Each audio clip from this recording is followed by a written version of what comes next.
Mabuhay!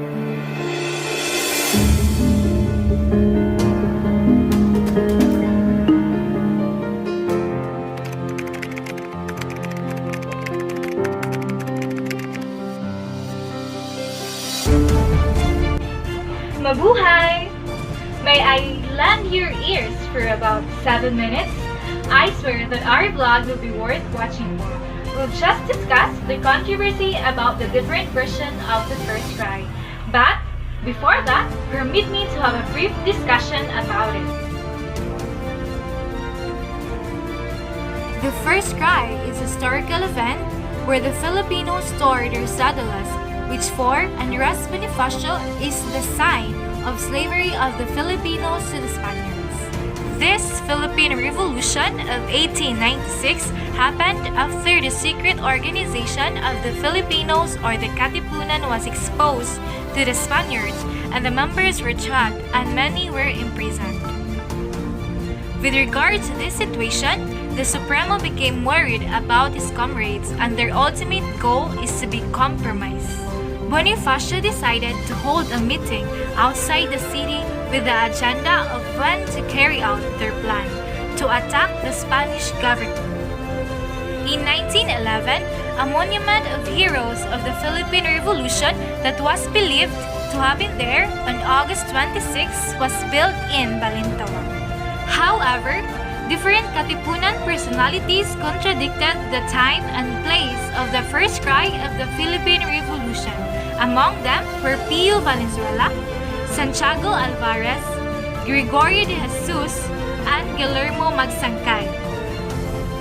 At this juncture, let's discover together if where does the first cry exactly happened.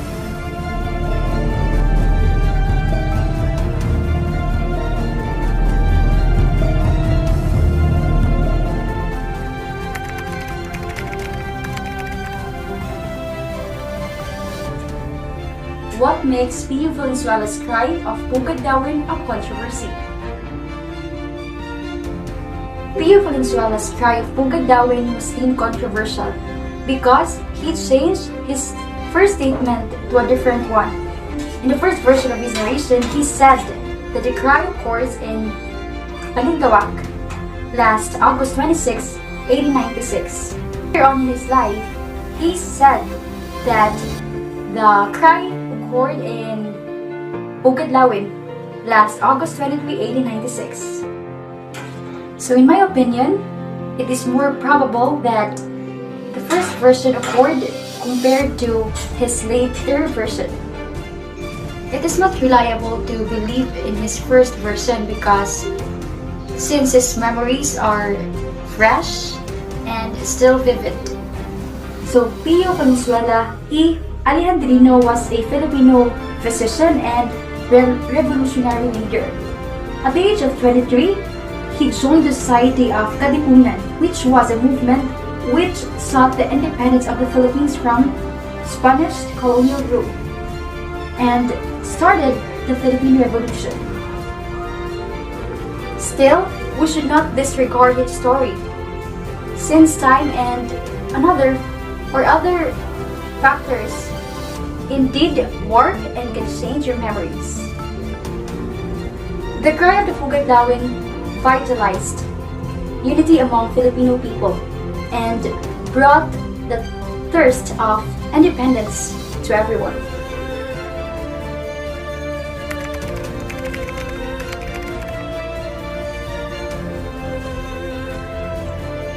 And now let's talk about the other controversy of cry, the cry of Bahay Turo. It was established and written by a well-known Katipunero, Santiago Alvarez from Cavite and the son of Mariano Alvarez, and also a relative of Gregorio de Jesus who happened to be the wife of Andres Bonifacio. And it was stated that he is not an eyewitness of the event. Santiago Alvarez was a revolutionary general and founder and honorary president of the Directorate of the Nationalist Party. He also known as the Kidlat na Kapoy because of his inflamed bravery and dedication as commander of Cavite's famous battles. He was celebrated in present day in Cavite City as the hero of the Battle of Dalahican. According to his version of the cry on Sunday, August 23, 1896, 10 o'clock in the morning at the barn of Cabisa Melchora, a place called Sampalucan, a barrio of Bahituro, he stated that the Katipuneros met there together, with about 500 of them arrived and ready to join and merge with Andres Bonifacio, the Gold Supremo. And on Monday, August 24, 1896, the Supremo Andres Bonifacio held a meeting inside a big barn, and around 12 noon, when the meeting adjourned, amidst the loud cries and shouting, "Long live the sons of the country," or "Mabuhay ang mga anak ng bayan." Through his version, it is important for us to learn because it gives us knowledge and prior understanding on what part of the historical event we need to consider to learn and understand more. By the words that he stated, even though he's not an eyewitness of the event, he still gives a fact and rational understanding on what he had understand to the other versions. And as a result of the version he holds, it is not a given value compared to other version of other accounts that were truly part of the historic event. Wait a minute. Yes, I know what you're thinking. It's almost 7 minutes and you thought that our video would just be 7 minutes because I've mentioned it earlier. But wait, there's more.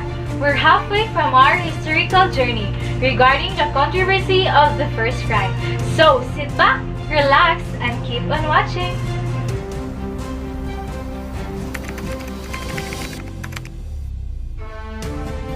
Now, let me own this moment to do my part regarding the controversy if where does the first cry actually takes place. Allow me to state this fact with pride for the reason that her version has really inspired me. Yes, you heard it right. She is a woman with bravery and pride engraved in her heart, and she was none other than Gregoria de Jesus. Gregoria de Jesus, also known by her nickname Oriang, was the founder and being acknowledged as the Lakambini of the Katipunan. At the age of 18, she began her revolutionary work and later on became the custodian of the secret document, seal, and weapons of the Katipunan. She was chosen to perform the dangerous task due to the fact that women during her time were undetected by the police doing such unlawful acts. After the incident of the revolution in August 1896, she decided to have a peaceful life by living together with her parents in Caloocan. But the sad part was, her happy moments together with her family had suddenly fallen into pieces when she was told that Spanish authorities wanted to arrest her. Without any hesitations, she fled to Manila after knowing the bad news. Eventually, she still shared adversities with her husband through joining him in the mountains. Gregorio de Jesus' version of the first cry plays an important role in shaping, understanding, and knowing the heritage of our very own Philippine history. Her account certainly portrays the actual scenario regarding the friction between Filipinos and the colonizers, specifically the Spaniards. On the other hand, Gregoria's courage in terms of her revolutionary work has indeed empowered us women to look up with ourselves as strong and independent individuals. With her version of the first cry, we're blessed enough to determine a woman's perspective and attributes to the freedom which is what Filipinos were fighting for in the past.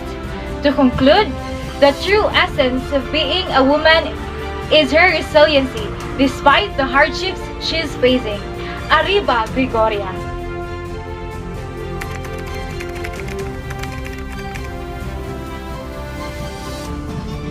Good day everyone, this is Carmel B. Brame from BUF 2A. Disclaimer, this is just only my opinion based on the source I've got from the documentary source of Philippine history about the controversies and conflicting views about Philippine history, specifically the cry of Balintawak. August 26, 1896, written by the Katipunan General Guillermo Masangkay. He is an eyewitness of historical event and a childhood friend of Bonifacio. According to him, the first rally of the Philippine Revolution happened on August 26, 1896 at Balintawak. The cry of Balintawak is popularly known as when Andres Bonifacio led his followers to tear up their cedulas. I am always proud of this historical moment because it certainly awakened other Filipinos to revolt against the Spanish colonization that oppressed our country for almost 300 years. He established a revolutionary or facto government, and Bonifacio was designated as Kataas-Taasang Pangulo or Supreme President. And this took place around August 1896. At this point, I will share these important details of controversies and conflicting views of Philippine history about the cry of Balintawak. Originally, the term cry referred to the first clash between the members of Katipunan and the civil guards or Guardia Civil. The cry could also refer to the tearing up of cedulas, community tax certificates, in resistance to Spanish government. The cry can also be referred to in the inscriptions of Viva la Independencia Filipina, which was literally accompanied by patriotic shouts. Gregorio Zaidi stated in his book in 1954 that the cry happened in Balintawak on August 26, 1896. Fellow historian Teodoro Agancillo reported in 1956 that it took place in Pugadlawin on August 23, 1896, echoing Peyo Valenzuela's statement. Several accounts provide differing dates and places for the cry of Pugadlawin. Olegario Diaz, who was an officer of the Spanish Guardia Civil, stated that the cry happened in Balintawak on August 25, 1896. Historian Teodoro Cala wrote in his 1925 book entitled The Filipino Revolution that the cry took place during the final week of August 1896 at Tangkong, Balintawak. Santiago Alvarez, a Katipunero and son of Mariano Alvarez, who was the leader of Magdiwang faction in Cavite, stated in 1927 that the cry happened in Bahay Toro, now in Quezon City, on August 24, 1896. Peyo Valenzuela, Andres Bonifacio's close associate, declared in 1948 that the event took place on August 23, 1896 in Pugadlawin. Some of the apparent confusions about the place where it happened is in part due to the double meaning of the words Balintawak and Caloocan at the turn of the century. However, from 1908 until 1963, this event was officially recognized as having happened on August 26 in Balintawak. Ultimately, the Philippine government declared in 1963 a change from August 26 to August 23 in Pugadlawin, Quezon City. The first cry marked the beginning of the Philippine Revolution in 1896, which ultimately led to Philippine independence in 1890. With all the versions being presented, there's a few words that I can wholeheartedly say that all Filipinos are the face of heroism and bravery. Imagine being born during their times. It is really hard enduring all the pains and struggles from the Spanish colonization. So, we are blessed enough to experience the freedom that we have right now, that our ancestor has been fighting for us in the past. On the other hand, let us all hail to the real hero indeed, and it is Andres Bonifacio, and there's Bonifacio who fought for freedom, and he is a shining symbol of a Filipino bravery and heroism. While he may not have written novels or books, and while he may not have received higher education from any universities, but Bonifacio embodies the true meaning of heroism, the one that is ready to offer his youth, to offer his talent, his strength, and his life to fight for freedom and independence. The bravery that Bonifacio displayed in the war truly manifests the strength and courage of Filipinos. This being drawn to the patriotic spirit deep within every Filipino heart. That's why let's not forget and celebrate the Independence Day this coming June 12th, Saturday, 2020. Philippine history allows us to clearly understand of how the world shapes our identity, building information and understanding of historical events, particularly over the past century, empowers us to create a much greater appreciation for current events nowadays. It is how people nurture and preserve knowledge and interest of the world events. Manifesting our learnings and experience is the only weapon to build a strong understanding of Philippine history.